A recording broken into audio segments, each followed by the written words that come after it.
Hi students, இப்போ நம்ம பார்க்கக்கூடிய ஒரு முக்கியமான video class 12 physics government school and matriculation school Tamil medium and English medium ஸ்டூடண்ட்ஸ்க்கான top 22 marks, top 12 3 marks, top 12 5 marks. அப்போ 20 2 mark, 12 3 mark, 12 5 mark. சோ இதான் கொடுத்திருக்கோம். இது பப்ளிக் எக்ஸாம் 2025 க்கு 70 க்கு 40 பிளஸ்னா 40 ல இருந்து 45 வரைக்கும். அப்படினா 100 க்கு 75 வரைக்கும் ஈஸியா ஸ்கோர் பண்ணலாம். 30 மார்க்ஸ் பிராக்டிகல் இருக்கு இல்லையா? சோ இத தெளிவா ப்ரிப்பேர் பண்ணுங்க. கூடவே ப்ராப்ளம்ஸ் வந்து 25 problems, most important problems. Okay, சரி பாப்போம். 2 மார்க்ஸ் பொறுத்த வரைக்கும் ஆர்டர் மாதிரி தான் இருக்கும். பட் நான் வந்து எந்த சாப்டர் அப்படின்னு சொல்லிடுவேன். சோ அதை பார்த்துக்கோங்க, தமிழ்லயும் சொல்றேன். First question define Q factor. Q ஃபேக்டர்னா குவாலிட்டி ஃபேக்டர். தமிழ்ல Q காரணி அல்லது தர காரணி வரையறு. இது வந்து யூனிட் 4ல வரக்கூடியது. செகண்ட் பாத்தீங்கன்னா ஸ்டேட் ஆம்பியர் சர்க்யூட் லா, ஆம்பியரின் சுற்று விதி, unit 3. Third question define work function of a metal, give its unit. ஒளிமின் வெளியேற்ற ஆற்றல் வரையறு, அதன் அலகு. இது வந்து unit 8. Then fourth question define activity or decay rate, give its unit. கதிரியக்க செயல்பாடு அல்லது சிதைவு வீதம் என்றால் என்ன, அதன் அலகு தருக. இது வந்து யூனிட் 9. அடுத்து 5th question what is corona discharge. Corona discharge இன்னொரு பேர் இருக்கு, ஆக்ஷன் அட் பாயிண்ட்ஸ். தமிழ்ல ஒளிவட்ட மின்னிறக்கம் அல்லது கூர்முனை செயல்பாடு, unit 1. 6th question state Fleming's right hand rule and Fleming's left hand rule. அதாவது ஃப்ளமிங்கின் வலக்கை விதி மற்றும் இடக்கை விதி. இந்த வலக்கை அதாவது ரைட் ஹேண்ட் ரூல் வந்து யூனிட் 4. லெஃப்ட் ஹேண்ட் ரூல் அதாவது இடக்கை வந்து யூனிட் 3. ஓகே, இந்த ஃப்ளமிங்ஸ் ரைட் ஹேண்ட் ரூல் இருக்கு இல்லையா, அதாவது வலக்கை விதி இருக்கு இல்லையா, இதுக்கு இன்னொரு பேர் இருக்கு, generator rule. Okay, generator rule தமிழ்ல வந்து மின்னியற்றி விதி.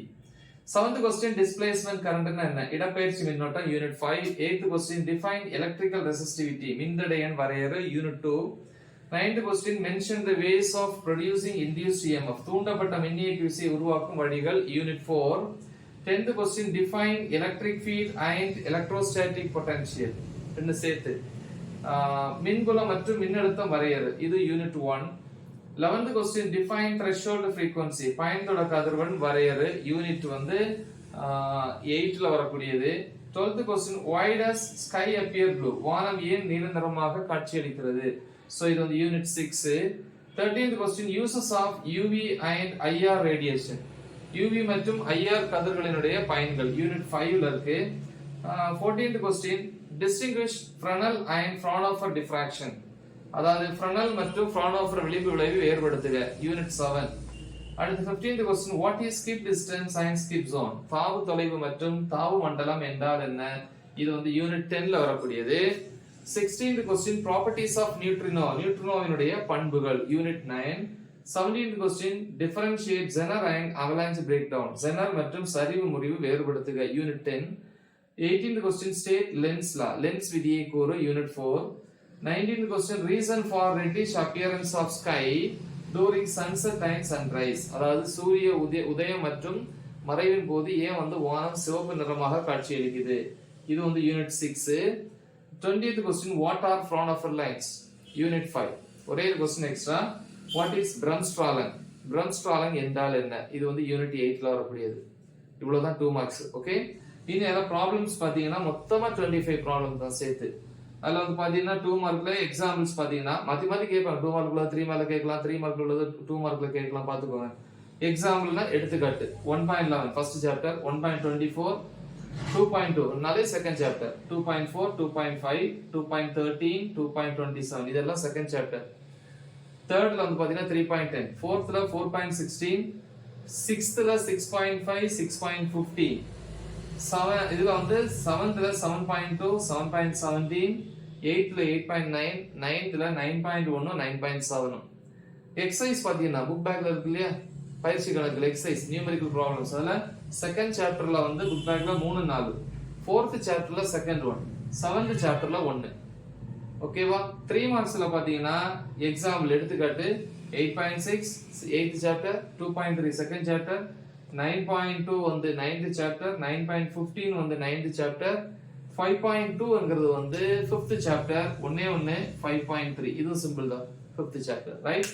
சோ 3 மார்க் ப்ராப்ளம்ஸ் பார்த்துட்டோம். இனி 3 மார்க்ல தியரி क्वेश्चंस என்னன்னு பார்ப்போம். 3 மார்க்ஸ் பொறுத்த வரைக்கும் எத்தனை டாப் 12 3 மார்க்ஸ். சோ என்னென்ன அப்படிங்கறத ரீட் பண்றேன், தமிழ்லயும் சொல்றேன். ஃபர்ஸ்ட் क्वेश्चन ஆர்டர் மாதிரி கூட இருக்கும்.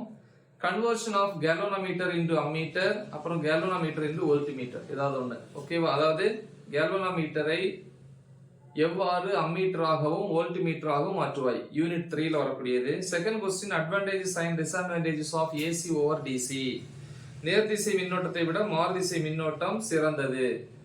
ஓகே, அதுக்கான காரணம் கேட்கறாங்க. அதனுடைய என்னது பயன்பாடுகளும் தீமைகளும் சோ அது கேட்கறாங்க.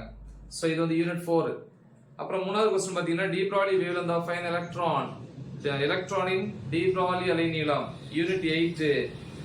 அப்புறம் ஃபர்ஸ்ட் யூனிட்ல வந்து பாத்தீங்கன்னா electrostatic potential due to a point charge, அதாவது மின்துகள் ஒன்றினால் ஒரு புள்ளியில் நிலை மின்னழுத்தம், யூனிட் 1 என்ன. அப்புறம் வந்து பாத்தீங்கன்னா unit 4ல induced EMF by changing the area enclosed by the coil, அதாவது சுருளின் பரப்பளவை மாற்றுவதன் மூலம் தூண்டப்பட்ட மின்னியக்கு விசை, யூனிட் 4 அது. அப்புறம் வந்து யூனிட் 8ல வந்து laws of photo electric effect, state the laws of photo electric effect, அதாவது அல்லது போட்டோ எலக்ட்ரிக் எமிஷன். 4 பாயிண்ட் இருக்கும் இல்லையா? ஒளிமின் விளைவு அல்லது ஒளிமின் உமிழ்தலின் விதிகள், சோ யூனிட் 8. அப்புறம் 6th யூனிட்ல வந்து பாத்தீங்கன்னா relation between F and R, F மற்றும் ஆர் இடையேயான தொடர்பு, அது 6th யூனிட். அப்புறம் வந்து பாத்தீங்க அப்படின்னா செகண்ட் யூனிட்ல வந்து internal resistance of a cell using voltmeter, வோல்ட்மீட்டரை பயன்படுத்தி மின்கலனின் அகமின்தடையை கணக்கிடல். அப்புறம் வந்து தேர்ட் யூனிட்ல வந்து பாத்தீங்கன்னா கம்பேர் த ப்ராப்பர்ட்டிஸ் ஆஃப் டயா, பேரா அண்ட் ஃபெரோமேக்னெட்டிக் மெட்டீரியல்ஸ், அதாவது டயா, பேரா மற்றும் ஃபெரோ காந்த பொருட்களை வந்து ஒப்பிடுக.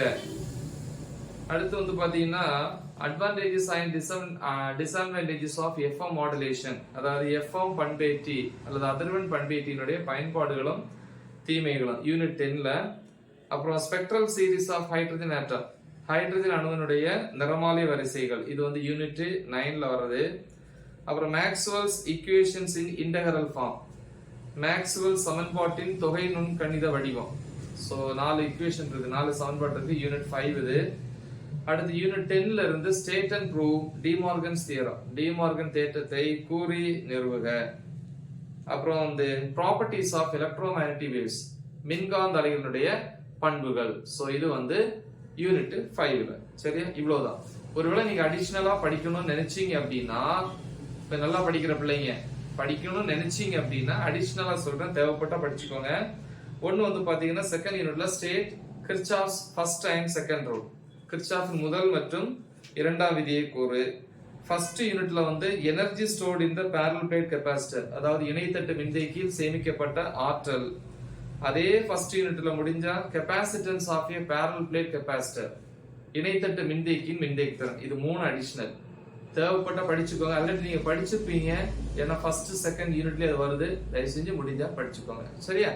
ஓகே, இப்போ அடுத்து நம்ம வந்து 5 மார்க்ஸ் போயிடும். எத்தனை? 12 5 மார்க்ஸ். அந்த 12 5 மார்க்ஸ் எதெல்லாம் உங்களுக்கு தெரியும். ஃபர்ஸ்ட் யூனிட்ல ஒன்னு இருக்கு, ஆக்சியல் லைன், இக்குட்டோரியல் லைன், அது இக்குட்டோரியல் பிளேன். தமிழ்ல வந்து அச்சுக்கோடு மற்றும் நடுவரை தளம். இது ரெண்டும் ரொம்ப ரொம்ப முக்கியம். ஃபர்ஸ்ட் யூனிட்ல வந்து எலக்ட்ரிக் ஃபீல்டு கேட்பாங்க இதை வச்சு, அதாவது மின்புலம். மூணாவது யூனிட்ல வந்து பாத்தீங்கன்னா மேக்னெட்டிக் ஃபீல்டு கேட்பாங்க, காந்தப்புலம்னு சொல்லுவாங்க. இதை படிச்சா அது ஈஸி, ஏன்னா அங்கேயும் அதே மாதிரி இருக்கு, ஆக்சியல், இக்குட்டோரியல், அச்சுக்கோடு, நடுவரை. அதனால இந்த ரெண்டே படிக்கும்போது அதே தயவு செஞ்சு படிச்சிருங்க.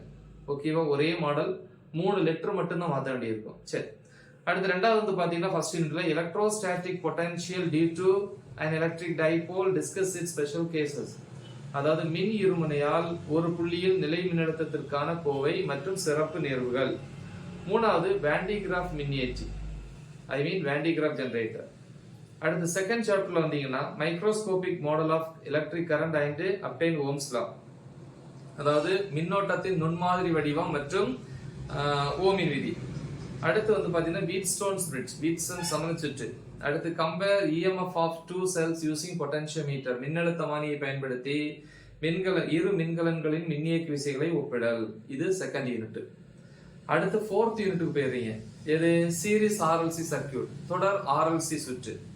அப்புறம் டிரான்ஸ்ஃபார்மர், மின்மாற்றி. அப்படியே அடுத்து வந்து 5th யூனிட்ல வந்தீங்கன்னா அதுல ஒரு question types of explain the types of emission spectrum and absorption spectrum.